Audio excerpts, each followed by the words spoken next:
down to Biscayne. Yikes. 5 on the floor, ride for my dogs. Where here's the thing, you can check the score. Hustle hard, couple scars, wearing bubble frauds. Just like Butler said, you in trouble, y'all. Kept the flow playing, got it all banned. Y'all seen the block, stop with one hand. And Pat we trust, Inspire have the guts. We're here to bring the heat, y'all can hang it up. Welcome to 5 on the Floor, a daily insider show on the Miami Heat and the NBA, featuring Ethan Skolnick, Greg Sylvander, and Alex Toledo, plus others from the 5 Reasons Sports Network. Welcome back to 5 on the Floor. I'm your host, Greg Sylvander. I say 5 on the floor, but today's really the floor is mine. I am the only one on the floor. I've got the floor, but that's all right. We're going to do a quick episode. Summertime scheduling has us in different directions, but the goal of today's episode is to kind of run through the latest Dame Lillard reports as it relates to what Adrian Wojnarowski and Shams Charania recently spoke about the issue and kind of gave some relatively vague updates. So we'll get into that. That is the floor plan. I'm your host, Greg Sylvander.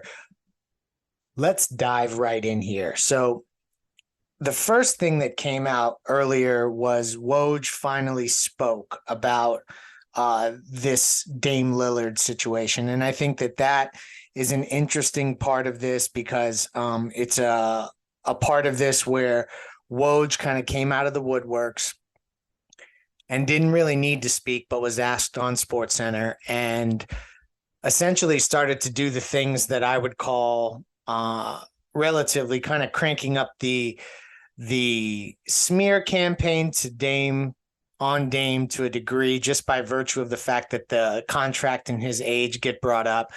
The acknowledgement that there are no other suitors, the acknowledgement that Miami may be the most motivated team and may actually have the best offer, which then he tap danced around, but we know it's the only offer. So it's the best and only offer out there, the only viable one.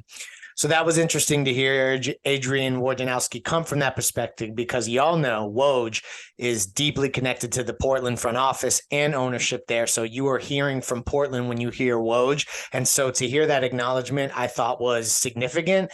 I think that it starts to acknowledge that maybe Portland is coming back to reality here.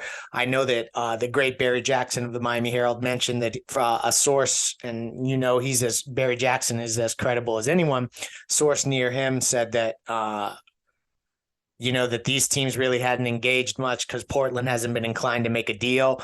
Well, I think maybe Woj kind of putting that soundbite out there, maybe an indication that we're heading towards the teams starting to get into more dialogue. So that was the first kind of big development in terms of new news on Dame Lillard heading to Miami.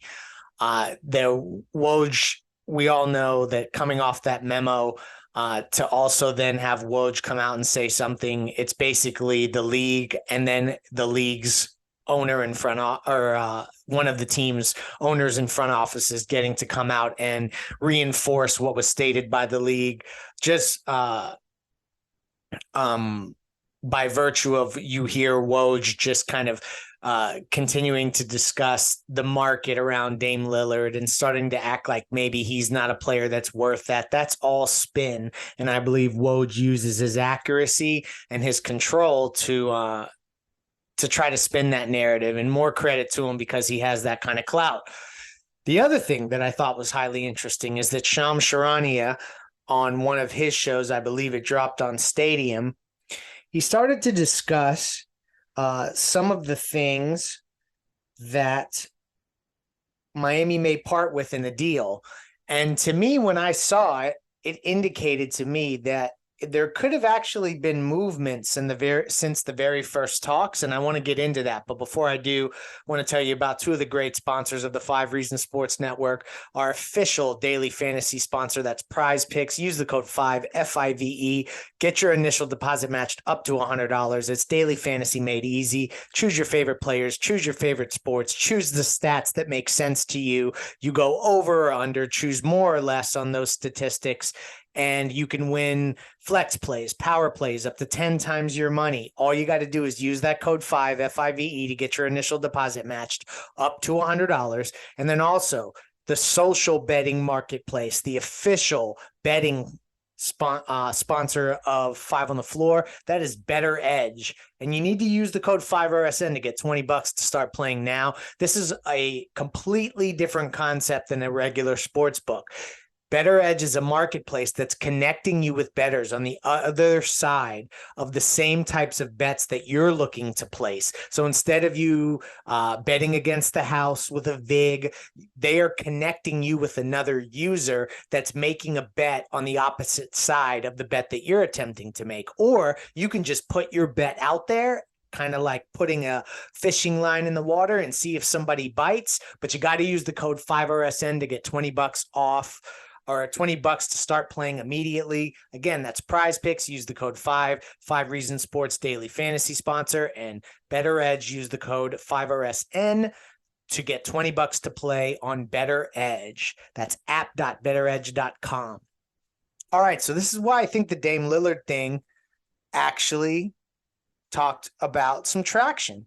And I'll say this. It's because initially Shams Charania and others, Chris Haynes as well, the early indications were, and I was at a later date than when those guys reported it, was able to verify that Miami basically came to the table and said, listen, forget your 3-team machinations. Let's get right into it. We'll give you Hero, Duncan Robinson, and all the picks we have right now, which y'all know is only 2 first-round draft picks and, like the other second that they own, etc.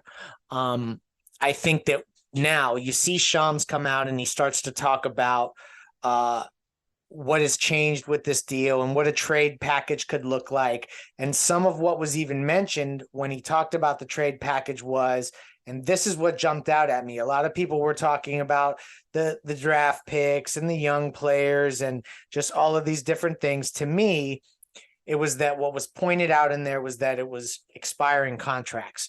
So to me, that's movement. He's hearing something different than he initially heard, because that Tyler Hero and Duncan Robinson will not both be involved in this transaction if Portland's end game is to get an expiring contract. That alludes to Kyle Lowry being involved instead of a player like Duncan Robinson. This is just the sheer math that those two wouldn't also be in the deal, in addition to Tyler Hero, who will likely still go to a third team, which Portland will need to go find and will have no problem finding. And that may tack on a pick as we go here. I essentially think that now we're looking at a situation where what Shams brought out about them wanting young players, 3 to 4 first-round picks, which indicates Miami's going to acquire an additional pick or have the ability to unlock more of their own picks. So that alludes to activity taking place separately.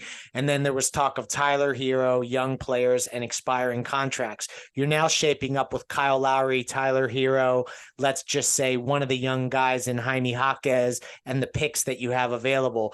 That means that you're likely bringing back more than just Damian Lillard in that transaction. And I think that that's a development. If you're reading the tea leaves here and you're seeing Shams, and I'll just go back to what I was told. The Heat's initial offer was Tyler Hero, Duncan Robinson, the picks we have now. And that's the offer because the salaries match. And obviously, Portland's going to hold out for more. I think the fact that we hear Woj talk means that we're nudging this a little bit. Shams then clarifying on offers probably starts to get you in line with what this is going to look like. And everyone appears to be greasing the wheels for a deal to eventually take place. But I think this is just the continued posturing, and you're going to see Portland kind of come out of this probably with less than they imagined they would get. And they're going to look foolish in the end. And I hate to be so harsh as to say that, but I think that it's going to cost Joe Cronin his job, and probably deservingly so, because if you just look at some of the sound bites, and shout out to Brian Fonseca, who's grabbed some of these clips as well as some others, just kind of highlighting all of the missteps along the way, all the times that there were promises that were made and then broken to Dame. We know where this is heading. So it's all things trending in the right direction. I still think this will get done before training camp, but we did want to at least provide perspective here on what we think this means. And I think a lot of it ultimately alludes to positive movement for Miami. I think that you will see these teams start to engage more and more as training camp approaches, and hopefully they'll get something done that will deliver Dame Lillard to Miami, because we know Bam Adebayo and Jimmy Butler can't wait to get him in a Heat uniform. I'm Greg Sylvander. Thank you for joining Five on the Floor, as we kind of get you updated on the Dame reports. Shout out to Prize Picks, use the code 5. Shout out to Better Edge, use the code 5RSN for $20 to play now. We'll have you covered the rest of the week, but this is a quick solo episode. Have a good rest of your day. Thank you for listening to the Five on the Floor on the Five Regional Sports Network.